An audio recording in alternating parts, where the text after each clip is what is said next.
الحمد لله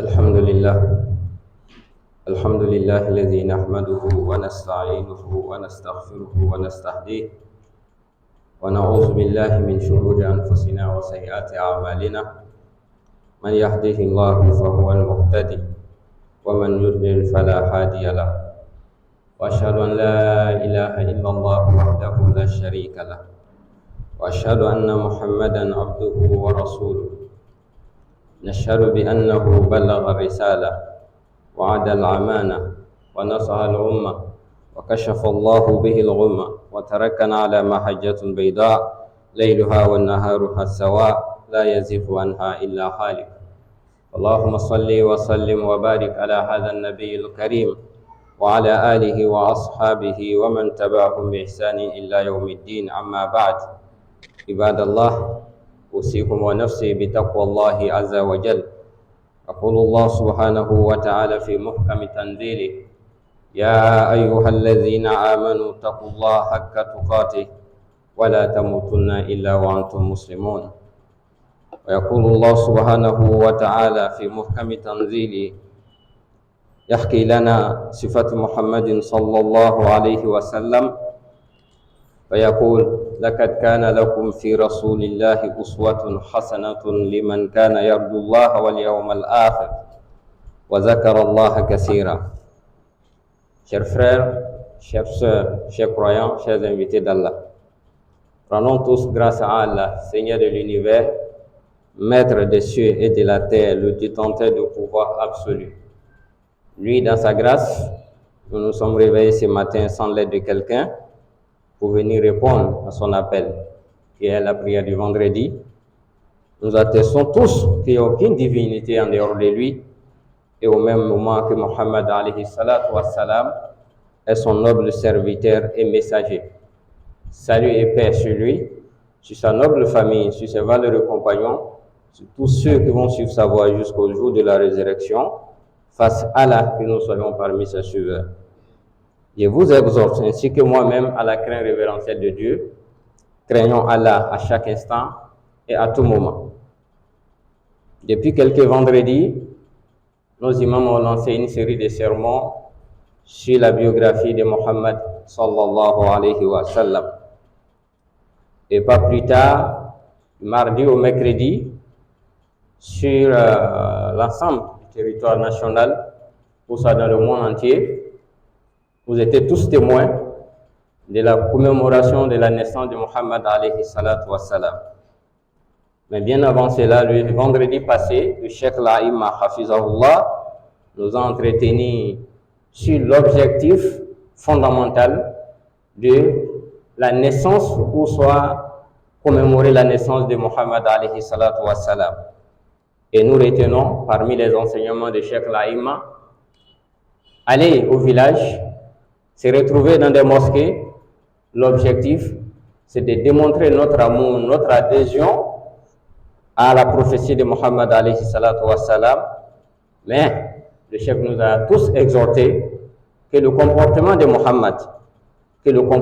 Mohammed, qu'il a prêché bien avant sa prophétie et après sa prophétie, soit au quotidien de chacun.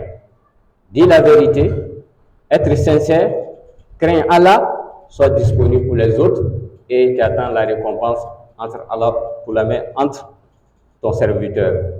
Chers frères et sœurs en islam, c'était les enseignements du vendredi passé avec le Cheikh Laïma. Donc, nous avons tous suivre ces enseignements pour pouvoir profiter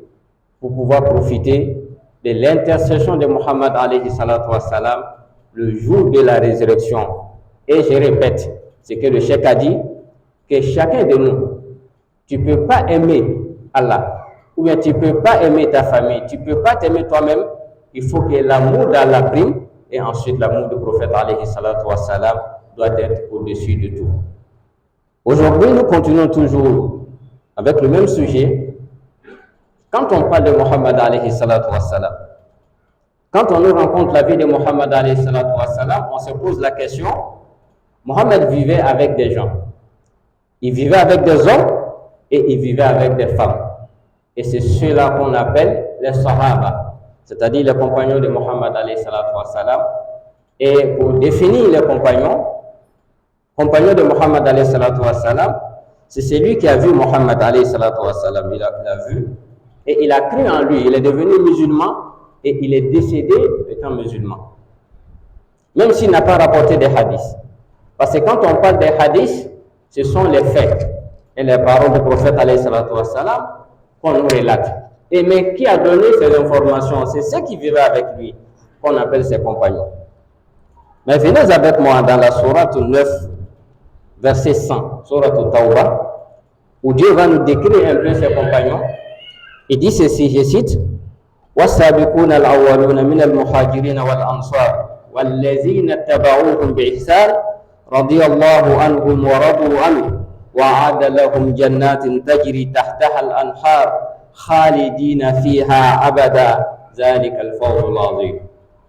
Ici, Dieu nous décrit les compagnons. Il dit les émigrés, ceux qui ont quitté la Mecque pour aller à Médine. Et ensuite, ceux qui les ont accueillis, ceux qui ont accepté les réfugiés, pour me faire comprendre.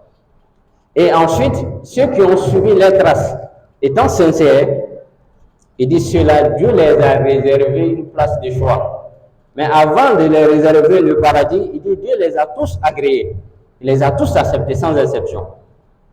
Donc, nous ne donnons pas place à celui qui vient accuser un compagnon, non.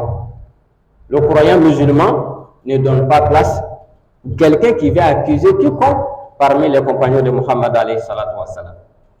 Dans les moments durs qui est avec Muhammad, ce sont ses compagnons. Après le décès de Muhammad sallallahu alayhi wa sallam, qui ont protégé la religion, c'est les compagnons de Muhammad alayhi salatu wa salam. Donc ceux-là, ils ont des droits sur nous. Ils ont des droits sur nous, comme le Muhammad alayhi salatu wa salam avait ses droits sur eux, et ils se sont acquittés de leurs obligations. Et à la fin, Dieu dit qu'il les a réservés aussi le paradis. Il les a tous agréés et il les a réservés le paradis sans exception. Et nous prions Allah subhanahu wa ta'ala, nous qui suivons leurs pas, les traces, qu'Allah soit satisfait de nous et qu'il nous accorde le paradis, Jannatul Firdaus al-A'la. Chers frères et sœurs en islam, Mohammed a vécu avec ses compagnons. Il était le messager de Dieu, il était un père de famille, mais il avait sa vie quotidienne aussi. Comment il traitait ses compagnons, comment il vivait avec ses compagnons. C'est toujours d'actualité. Jetons un coup de regard aujourd'hui dans la société. Soit vous êtes un responsable, directeur, ministre, président de la République, etc., etc. Mais quel modèle pour nous, pour pouvoir nous acquitter de nos obligations? C'est pourquoi d'ailleurs, Dieu nous donne Mohammed comme un modèle. Dans la sourate 3, sourate al-Ahzab, verset 21, je cite où Allah nous dit: لَقَدْ كَانَ لَكُمْ فِي رَسُولِ اللَّهِ أُسْوَةٌ حَسَنَةٌ لِمَنْ كَانَ يَرْجُو اللَّهَ وَالْيَوْمَ الْآخِرَ. Il dit, vous avez en Mohammed un bel modèle à suivre. Vous avez en Mohammed un modèle si tu veux être un bon étudiant, si tu veux être un bon père de famille, si tu veux être un bon agent de sécurité, si tu veux être un bon enseignant. Il dit, tu as en Mohammed des qualités. Si tu te réfères à ça, si tu regardes les qualités de Muhammad alayhi salatu wa salam, tu seras meilleur dans ton domaine. Et tu seras excellent même d'ailleurs dans ton domaine. Et pourquoi? Il dit, si tu vas imiter Muhammad, tu veux copier Muhammad sallallahu alayhi wa sallam, mais il dit pour celui qui croira à Allah et le jour du jugement dernier. Mais quelle était la qualité de Muhammad? Notre mère Aïcha radiallahu anha a été interrogée que quel était le comportement de Muhammad. Si moi, aujourd'hui, je veux vivre comme Muhammad sallallahu alayhi wa sallam, comme le Cheikh Aïma l'a enseigné, qu'est-ce que nous devons faire? Notre mère Aïcha, elle a répondu ceci, et dit le comportement de Muhammad, kana khulquhu al-Qur'an. Pour Muhammad alayhi salatu wa sallam, le comportement de Muhammad s'est résumé dans le noble Coran. Le noble Coran, composé de 114 chapitres ou sourates, est-ce qu'on peut mettre tout ça en exécution, en application? C'est difficile. mais nous allons donner quelques résumés de la vie de Mohammed alayhi salatu wassalam avec ses compagnons. Mohammed avec ses compagnons, il était d'abord un chef.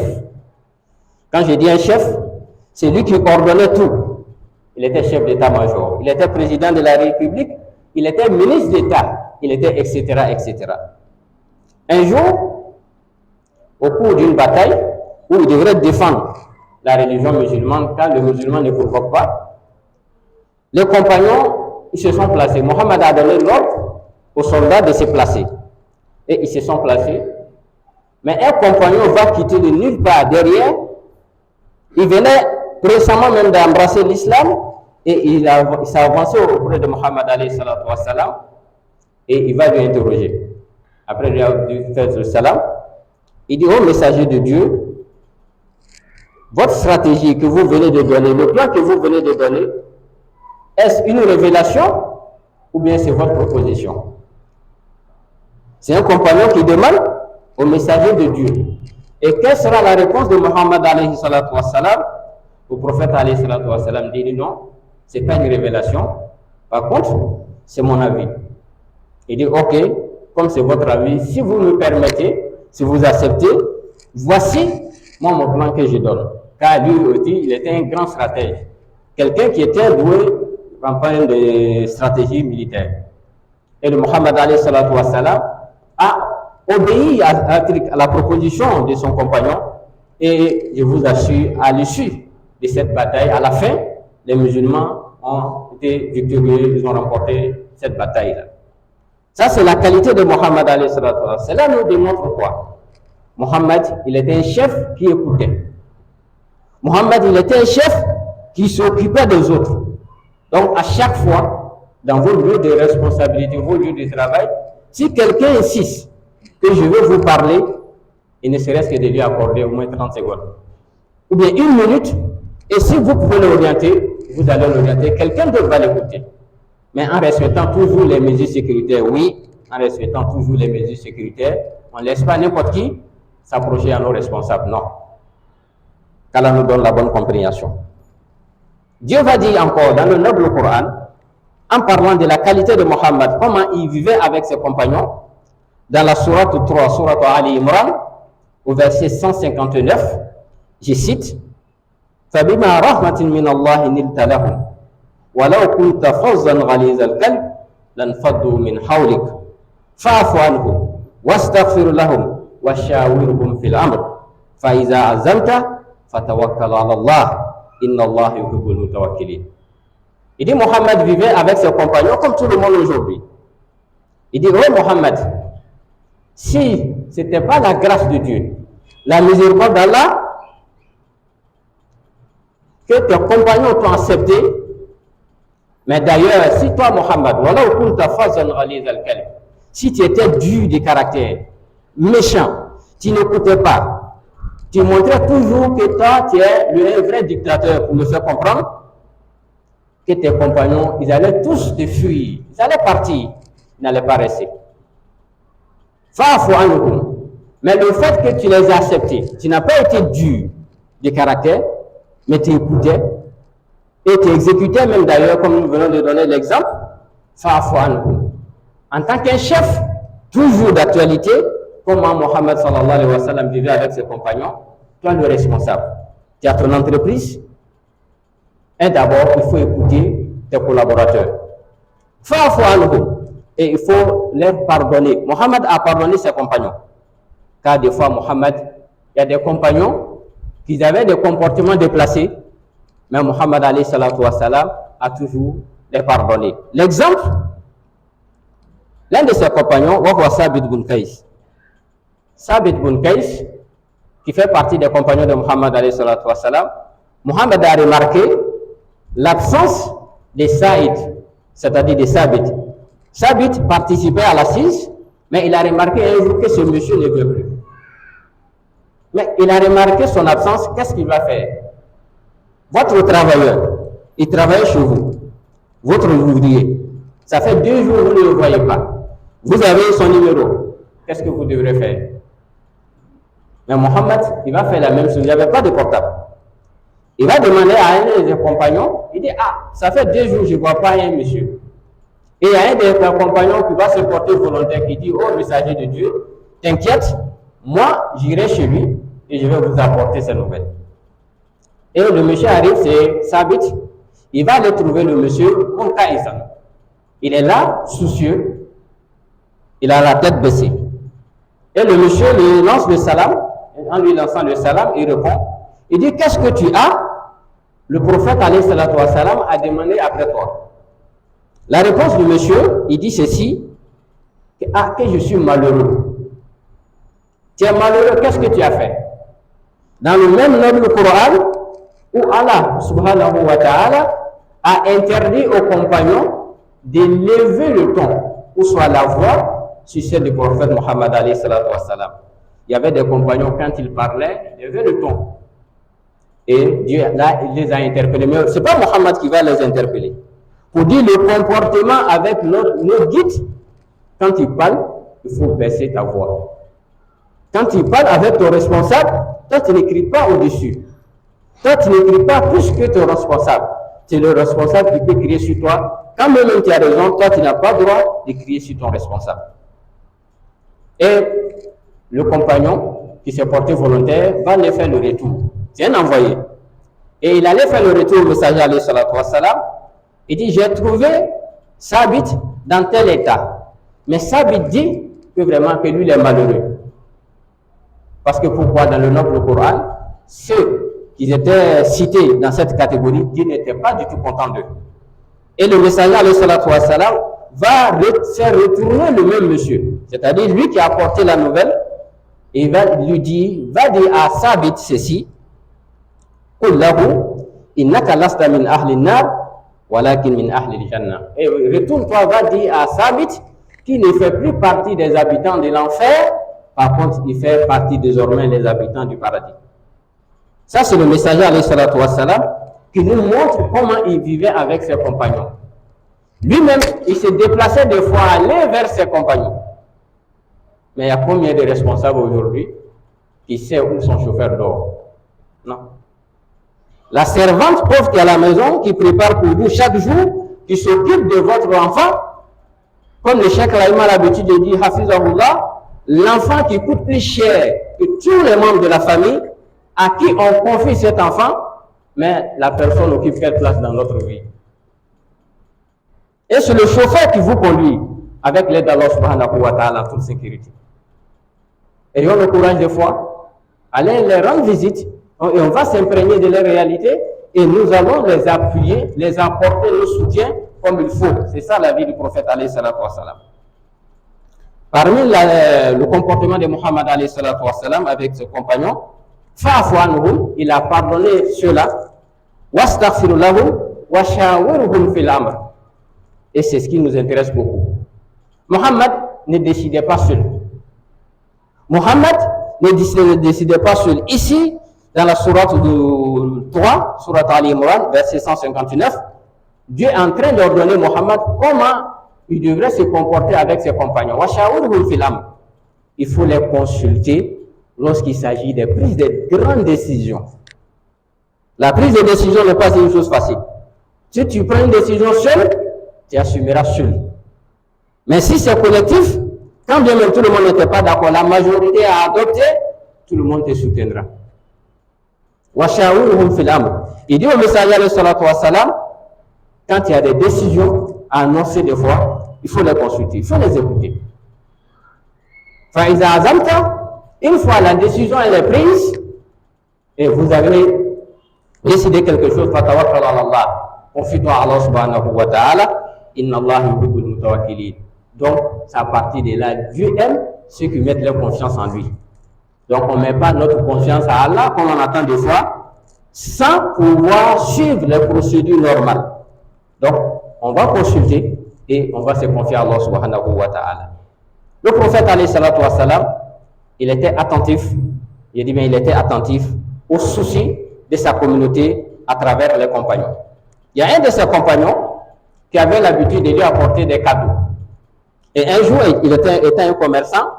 Le prophète alayhi salatu wa salam veut faire surprise à ses compagnons. pour dire prophète alayhi salatu wassalam, bien vrai qu'il recevait la révélation, il était un père de famille, un guide de la communauté, mais il taquinait aussi ses compagnons. Il taquinait ses compagnons, il va aller au marché, il va aller surprendre ces derniers.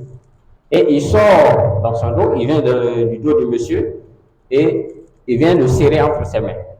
Le monsieur qui n'a pas la possibilité de regarder celui qui est derrière. Il dit, mais qui me sert comme ça, qui m'attrape? Et aussitôt, le Mohammed alayhi salatu wassalam va relâcher le monsieur tout doucement. Quand il a vu que c'est le messager, il était épaté, ému de joie. Pourquoi? Celui qui me serait, c'est la personne qui est plus aimée auprès d'Allah subhanahu wa ta'ala. Ça, c'est la vie de Mohammed alayhi salatu wassalam. Pourquoi nous relatons la vie de Mohammed, la biographie de Mohammed? Quand on regarde aujourd'hui toujours l'état de lieu de la société, des fois, le patron ne veut même pas adresser la parole à son employé. L'employé est contre son patron. Vous savez pourquoi? La sincérité et la considération qui manque que le prophète alayhi salatu wassalam a tout enseigné. Il s'intéressait à ses compagnons et en retour des compagnons, on regardait toujours à Mohammed alayhi salatu wassalam. Si on a des problèmes, c'est Mohammed qui va nous aider. Quand même on n'a pas d'argent, ce n'est pas une question forcément d'argent. Ta présence rassure quelqu'un. Ta présence peut être une garantie pour l'autre. Ah, il marche avec son patron. On a vu son patron chez lui hier. Ah, c'est pas n'importe qui, hein, comme on dit chez nous. Donc, ayons le courage. Pratiquons la vie de Mohammed alayhi salatu wassalam.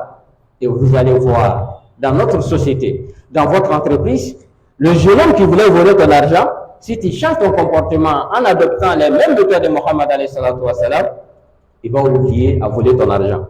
Celui qui avait la haine contre toi, quand tu lui donnes un bon marché, il doit aller te représenter, il va aller gâter ton marché pour que tu n'aies plus accès à un autre marché à travers cette entreprise. Ça arrive deux fois. Pourquoi? Car le comportement entre toi et ton employeur, c'est pas bon. Chers frères et sœurs en islam, la vie de Mohammed sallallahu alayhi wa sallam est remplie des exemples. Et nous terminons avec la vie de Mohammed, avec l'un des adolescents, un enfant. Un jour, Sabit bin Anas radiallahu anhu dit ceci, lui il était encore enfant, pour me faire comprendre, et il a reçu, ils étaient là jouer. Entre-temps, sa maman l'avait envoyé aller faire une commission. Mais comme nous connaissons les enfants, il va aller trouver ses enfants, ses camarades en train de jouer au foot, il va les accompagner. Et le prophète alayhi salatu wassalam, il est arrivé à leur niveau. La première des choses que Mohammed alayhi salatu wassalam va faire ici, écoutons très bien, il dit Fassallama alayna. Quand Mohammed est arrivé à notre niveau, il nous a salués. Il nous dit Assalamu alaykum wa rahmatullahi wa barakatuh. Et ensuite, il a pris Sabit et il a envoyé. Sabit allait faire la commission de Mohammed alayhi salatu wassalam jusqu'à ce qu'il retarde pour se retourner à la maison, car sa maman l'a envoyé. Et à son retour, falamma jitu faqalat li ummi. Et quand il est arrivé à la maison, sa maman lui posa la question, Sabit, qu'est-ce qui t'a retardé? Il dit, ah, oh maman, ce qui m'a retardé, c'est l'envoyé de Dieu, Mohammed sallallahu alayhi wa sallam, qui m'a envoyé faire une commission. Comme nous connaissons toujours les parents, la maman, la pauvre, va demander à son fils, mais qu'est-ce que le messager de Dieu t'a dit d'aller faire? Qu'est-ce que le messager de Dieu t'a demandé d'aller faire? Ça, c'est un enfant adolescent. Quelle était la réponse de Sabit? Ça dit, Innaha sirrun. Il dit à sa maman que ce que le messager Mohammed sallallahu alayhi wa sallam m'a demandé d'aller faire est un secret entre lui et moi. Ça, c'est un enfant adolescent. Il dit, c'est un secret entre moi et le messager de Dieu. Et sa maman lui dit ceci, La tukhbiranna ahdan. Oh mon fils, désormais, ce qui s'est passé entre toi et le messager de Dieu, il ne faut jamais informer quelqu'un d'autre. Et c'est lui qui expliquait le hadith, ses propos. Il dit à ces derniers que si j'avais le droit de dire à ma maman, j'allais t'expliquer ce qui s'est passé entre moi et Mohammed. Donc, c'est resté entre lui et le messager de Dieu. Donc, Mohammed alayhi salatu wassalam a mis sa confiance dans les différentes catégories de la société. Des vieux, des jeunes, des adolescents, comme des femmes. Et d'ailleurs, à Médine, les jeunes filles prenaient la main de Mohammed alayhi salatu wa salam pour lui faire promener la ville, pour tourner avec lui, mais il n'arrachait pas ses mains. Ça, c'est la vie de Mohammed alayhi salatu wa salam. Et nous devrons tous faire de notre mieux pour être comme messager alayhi salatu wa salam. Chers frères et sœurs en islam, Mohammed alayhi salatu wa salam a partagé l'amour avec ses compagnons, la considération, don de soi et l'amour pour le prochain. Et chacun de nous doit faire la même sorte. Et à partir de là, la société d'aujourd'hui, la société musulmane, sera équilibrée. Intéressons-nous aux autres. Et à leur retour, ils vont s'intéresser à nous. أقول قولي هذا واستغفر الله لي ولكم من كل ذنب فاستغفروه إنه هو الغفور الرحيم.